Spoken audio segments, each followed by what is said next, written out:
Shalom. Shalom. Shalom. Say it again. Shalom. Shabbat shalom. Shabbat shalom. Good to see the Most High people here today as we celebrate the first fruit. Actually, the second count of the first fruit, to be exact. Y'all put it on me to call this the best of the best. And you know, the first fruit is about giving Yah our best, giving the best of what we have. And that's what this is about. It's just us giving him the best of what we have. And that it includes finances, it includes yourself, it includes your time.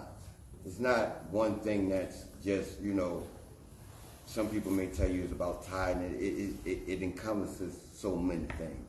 It's about giving him the best of you, period. The best of what you may receive in this world as far as monetary, putting aside some of that for him. The best of your time, putting time away for the Most High to do his work. It may be good. It may be helping. It's just all out doing the best you can to serve him and for his kingdom. That's what it's about. And on this celebration, we're just celebrating. And those times it was the harvest. So we would give back the best of a harvest, meaning the first of a harvest. The first apples and stuff that you would pick, the first grain you would pick, that wasn't for you, that was for the Most High. We gave him the first of everything. We didn't delay or give him anything half or something that keep what we want for ourselves, the best of something, and give him, well, maybe this wheat, maybe it's a little brown on the leaf, or maybe, and give that to Yah. No, we took the brown leaves and we kept that for ourselves. If we didn't throw them away, we kept it to ourselves. But the best, the most pristine things that we had, that we grew, that would make the most money, that would feed us the best, that would stock up our storehouses the best, that's what we gave to Yah. We didn't have step with him. And we're going to learn why we don't have step with the Most High. It's not just because it's a law that we should give him that. It's more than just the fact that he said, give me the first. It's more than him just saying it. It's a reason why. And we're going to get into it. First of all, we always got to go back to the forefathers. For examples, I like to go to the forefathers for examples because the scripture tells us, look to the stone from which you were hewn. Meaning, look back to your forefathers for good examples. And I would like to start at our father Abraham. So let's go to Genesis 22, and we're going to go verse 1 to 12.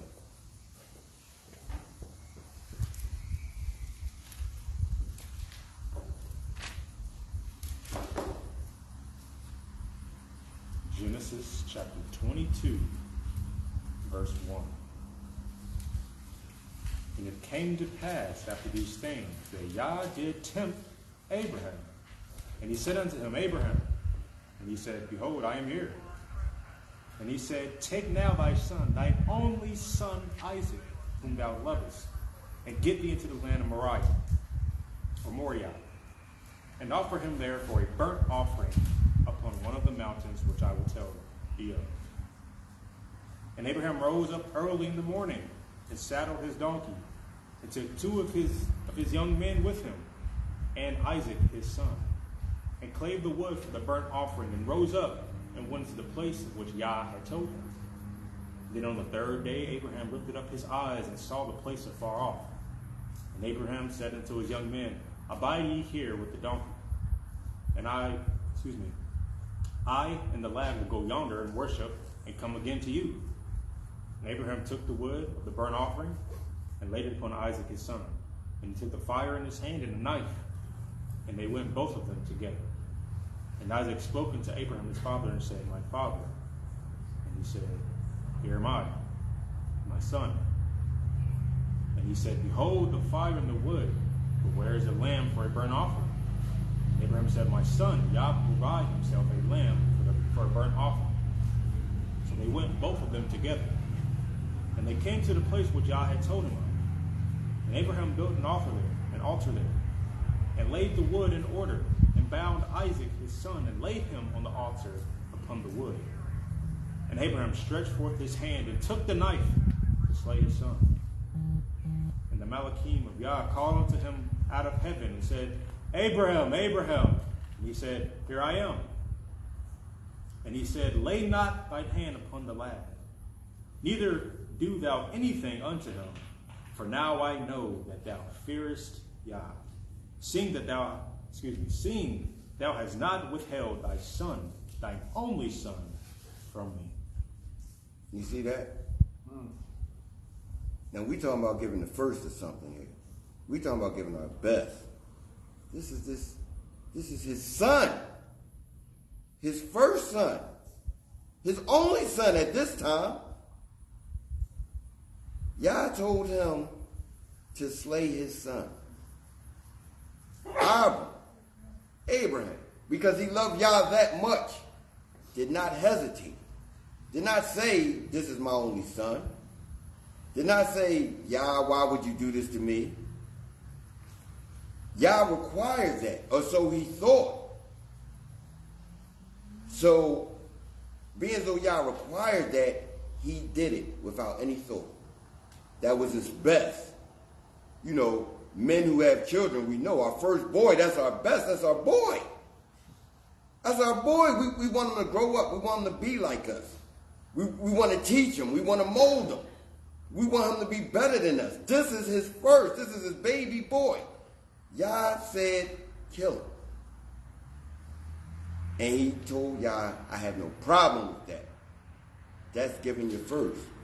But the thing about Yah is, Yah didn't even require that. He just wanted to know that you would do what I asked you to do.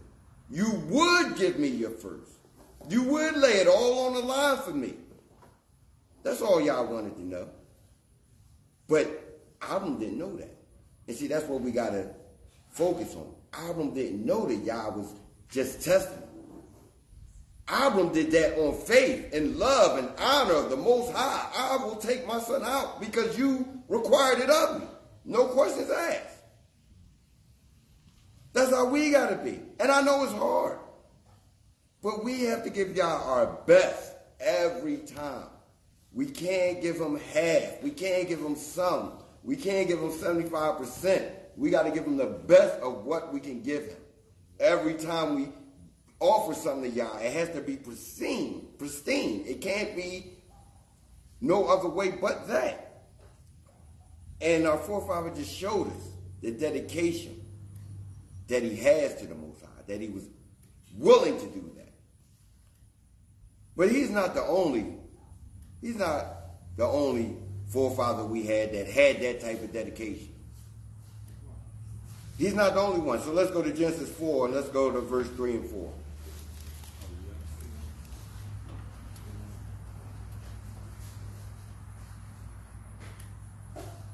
Read the address.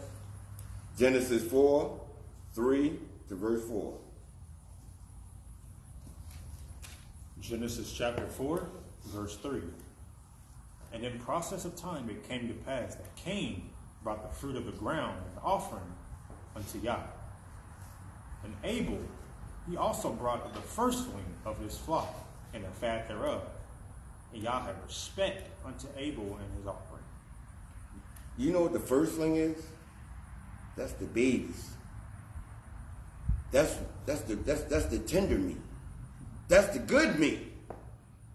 You know, if you're a farmer, you know, them young sheep, they the ones, you know, as the older they get, the meat is not as good, it's not as tender.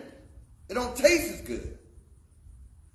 But we see here Abel gave the firstling, the best, without question.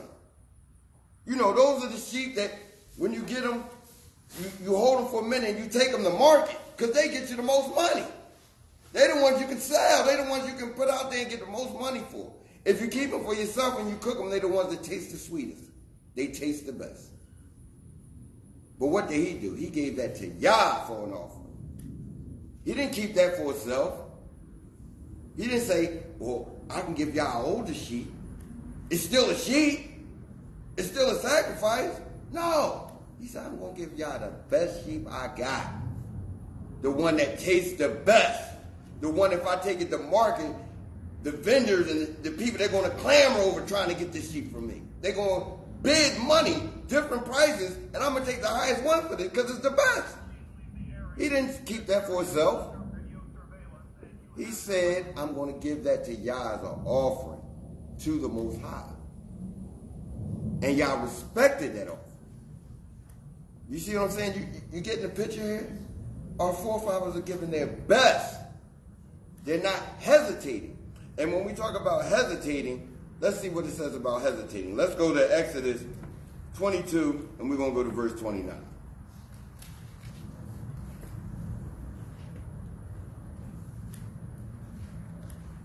Hallelujah, we're going to make it there. All right. Exodus 22 and verse 29. Thou shalt not delay to offer the first of thy ripe fruits and of thy liquors. The firstborn of thy son shalt thou give unto Yah. Do not delay. You hear that? That don't mean try to make up your mind. Should I give Yah this? Or should I keep it for myself? Or can I give him something different? It's a don't delay. Your best you give to Yah. It's no question. It should be no thought process that goes into it. It shouldn't be no, well, maybe I can hold this or I can't or I can give something different. It is no thought process. This is my best. This goes to the Most High. That's how it should go. Period. No delay, no hesitation, no thought process, none of that. Let's go to 2 Thessalonians, and we're going to go to 2 Thessalonians chapter 2, verse 13 to 15.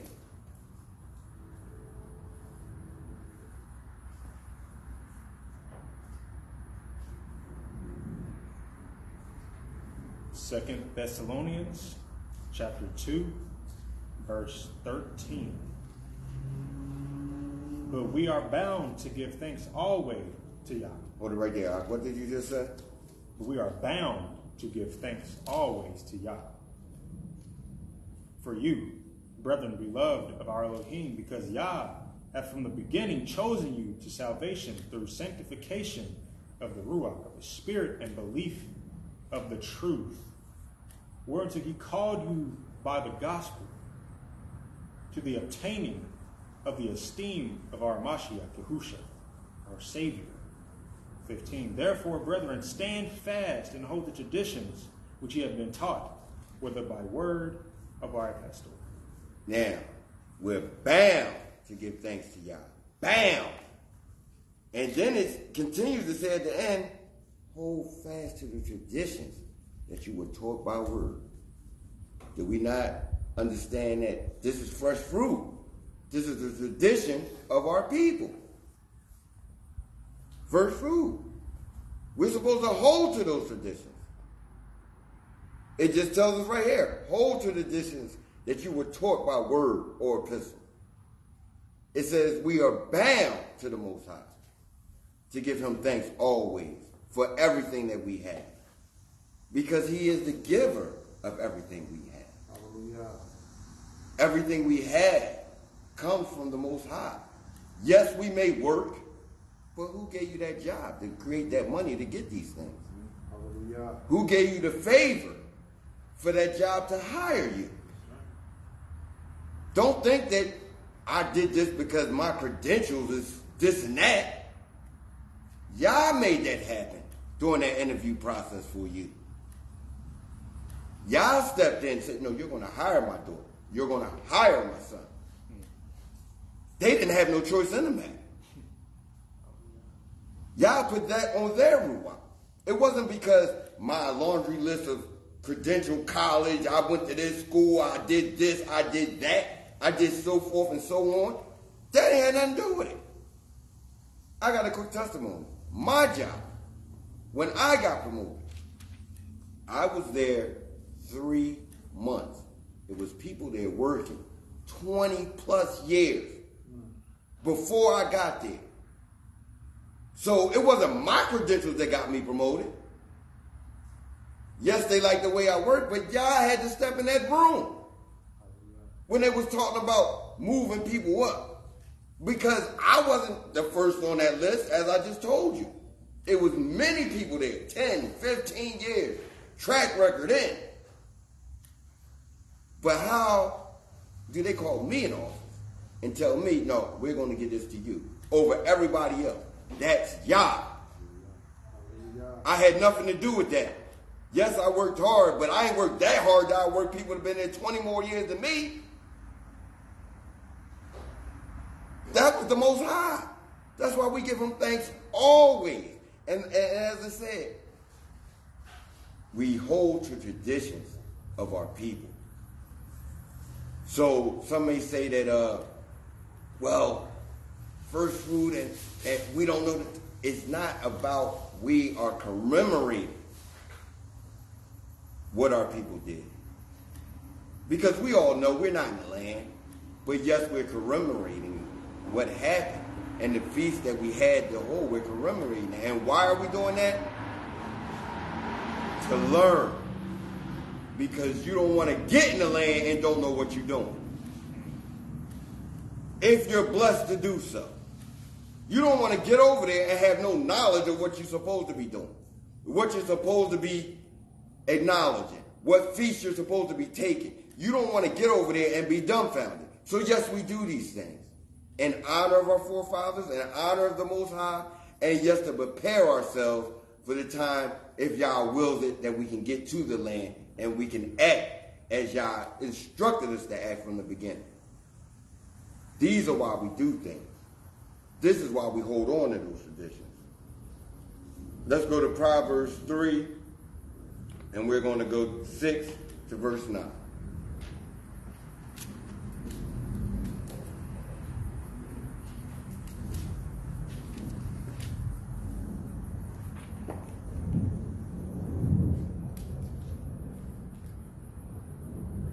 Proverbs chapter 3, verse 6. In all thy ways acknowledge him, acknowledge Yah, and he shall direct thy paths.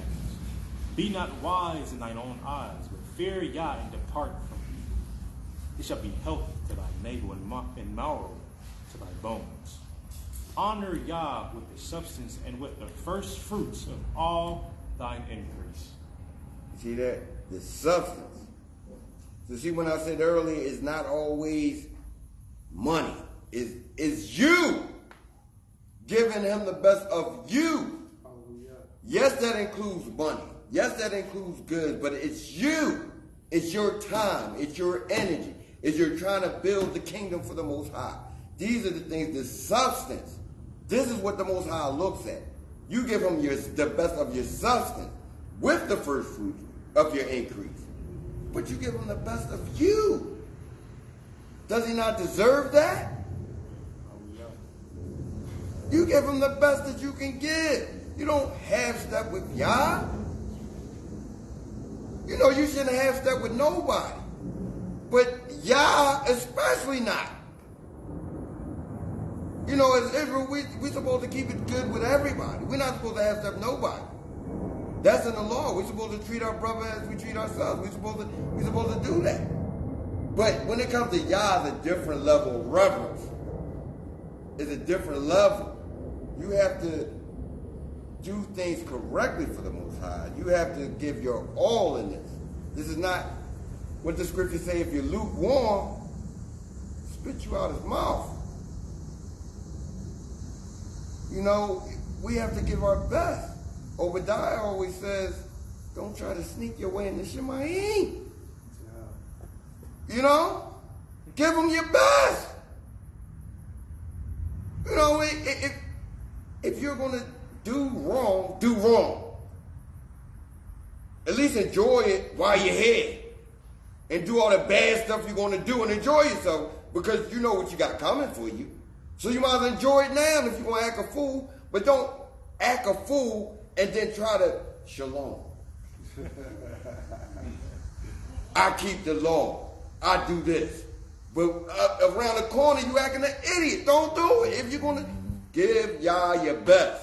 If you want to make it to the Shemayim, if you want to stand before that throne boldly, you give them your best. Because the scripture tells us if you don't, out the mouth. Out the mouth. He don't want you. So we always have to give him his best.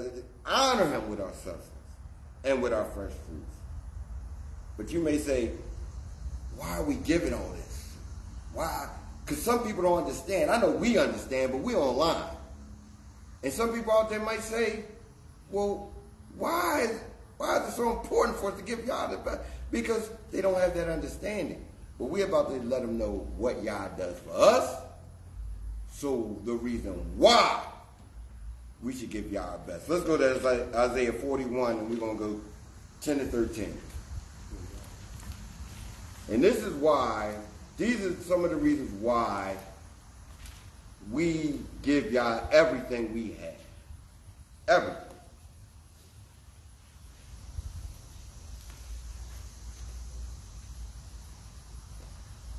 Isaiah chapter 41, verse 10. Fear not, for I am with thee. Be not dismayed, for Yah is thy Elohim. He will strengthen thee. Yea, he will help thee. Yea, he will uphold thee with the right hand of his righteousness. 11. Behold, all that they were incensed against thee shall be ashamed and confounded. They shall be as nothing, and they that strive with thee shall perish. Thou shalt seek them, and shalt not find them, even them that contended with thee. They that war against thee shall be as nothing, and as a thing of naught. Verse 13. For Yah, thy Elohim, will hold thy right hand, saying unto thee, fear not, I will help thee. You see that? This is why. Because of all we go through. Who's there holding our right hand? Who's there guiding us? Who's there protecting us? Who's there making sure we wake up in the morning? Who's there making sure we have food on our table? All these things. Who does that? Yah does that. So that's why we give him our best. Because he gives you his best. Yah make sure, like he said in it, our enemies, we won't find them. He's going to keep all that from us. All these things in this world, we look at what's going on. Look at all this turmoil we got going on right now. Is it affecting you? You can look on the news every day and see murder, killing, rape, famine. Everybody here got food in their fridge. There wasn't nobody raped last night.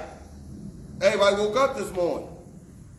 Wasn't nobody beating down your door. Not near one of us had a gun in their face today. But ask how many people in this world that had guns in their face. How many women in this that got raped and kidnapped? None of our women are safe. Nobody in here got touched. We all eat the same. We all got food in our refrigerator. We were able to bring food for the feast for the Most High. This is why he protects us. He keeps us. This is why we give him our best. We offer him our best at all times because of this. Because without him, we would be like everybody else out here. We would be everybody else not knowing what the next day brings. Not knowing what calamity is going to come against you. And even if a calamity does come against us, we got the ultimate calamity solver. See, it's different when you have a calamity and you don't have nobody to solve it. You don't have nowhere to go. But when you're giving Yah your first, then you can always hit your knees and say, Abba, this is what's going on. And he make a way for it to get better. That's the difference that you got that the world don't have. Because when calamity hit them, they stuck. What to do? They don't know. Nowhere to go to. No guidance. No help. You, something happened, you got the altar. You got Ach HananiYah. That's why we give them our best. Because we're always shielded. We're always protected. We're always loved. This is why we give them our best. And we don't delay, like it says in Exodus. We don't delay. We give them our best immediately when we get it to the hour. We don't hold it. We don't nurture it and look at it. To Abba. From whence it came to whence it goes. Point blank period. We don't play these games with the Most High. Because we have so much to live for, so much to be thankful for, so much to just rejoice in that he called us, that we were able to hear his voice and come out of so much iniquity and drama and all these things in the world. We owe him that much. Not to mention he gave his only son. Did he not do what Abram was about to do? Did I not just explain that to you? And then you think about it. No sin. The Hamashiach had nothing wrong. Just think about that. Would you send your son that did nothing wrong? Period. Pure. Out there in the world to get beat on for no reason. Anybody. Would we do it? I don't see no hands. Nobody would do that. Your pure son, who you kept with you in the house, raising him right, doing him right, showing him the way, giving him wisdom. Would you just kick him out there in the streets of the heathens and the wolves to get beat on for somebody who don't even know your name, who don't even acknowledge you, who can't even say the last time they prayed to you? Would you do that? So why should we have a problem with giving Yah our first? Why should there be any discrepancy in it? Why should there be any thought? But I'm going to tell you something else. And this is the last one I'm going to go to, but this is important. We're going to also see what Yah thinks about his first. Or what who Yah thinks is his first, should I say. Because there's a lot of people claiming. But we're going to find out who Yah thinks is his first. And we know the first is the best, right? We just went over that. The best of the best. So we're going to find out who Yah thinks the best of the best is. Let's go to Revelation 14 and we're going to go 2 to 5.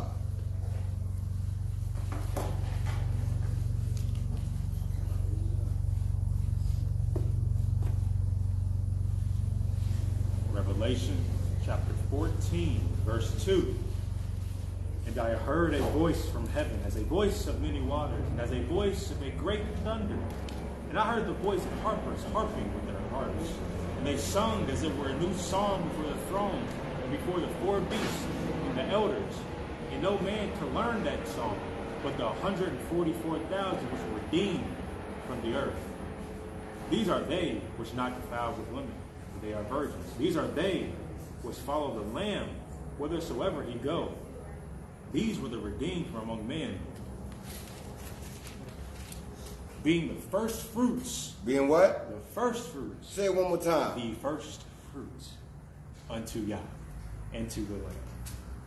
And in their mouth was found no guile, for they are without fault before the throne of Yah. Do you see that? So when you're giving your best to Yah, when you're acknowledging his son and you're living that life, living that walk that Yah put before you, he called you his first. His first of what?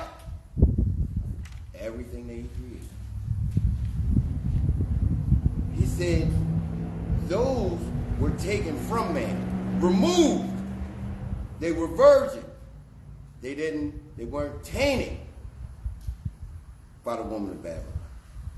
They were removed from man. They were the first. So notice he said men. So that means When men, we talk about men, that means all men that was created. But he said, you, the ones who did this, are the first, his first fruit.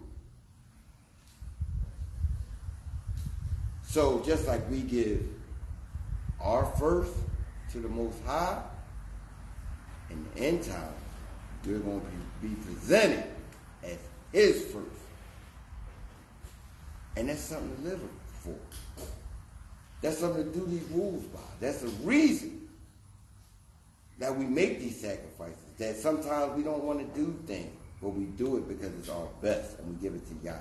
Some days you may not want to do certain things. It's hot outside. It's this and that. But no, you are going to give Yah your best for this one reason.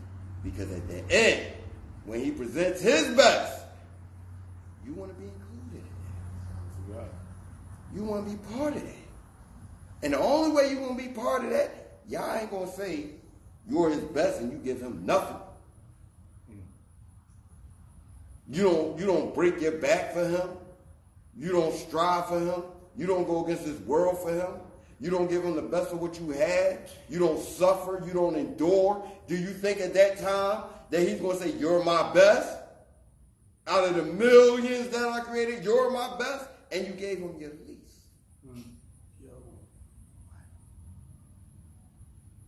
That's why we get first fruit. That's why we do these laws. It's not just, that's what I was telling you earlier, it's not just that he said give him your first. It's a reason behind that. See, sometimes people look at the law and they just say, well, it's too, Yah, it's too lawful, too many rules. It's a reason. See, people, you got to understand people. There's a reason behind the laws that Yah gives us. It's not just because he wants to sit on the throne and say, do. That's not it. It's a reason why he tells you certain things. It's a reason why we keep certain laws. And the reason for that first fruit is that you're giving him your best. Because he's not just because he deserves it, because we owe him that, and also for the end time that he can say, these are my best. These are my boys. These are my girls. Come home. Come with me. This is why we do these things. And on that note, I yield. I hope everybody got something from this message. And at the end of the day, please give Yah your best. Hallelujah. Hallelujah.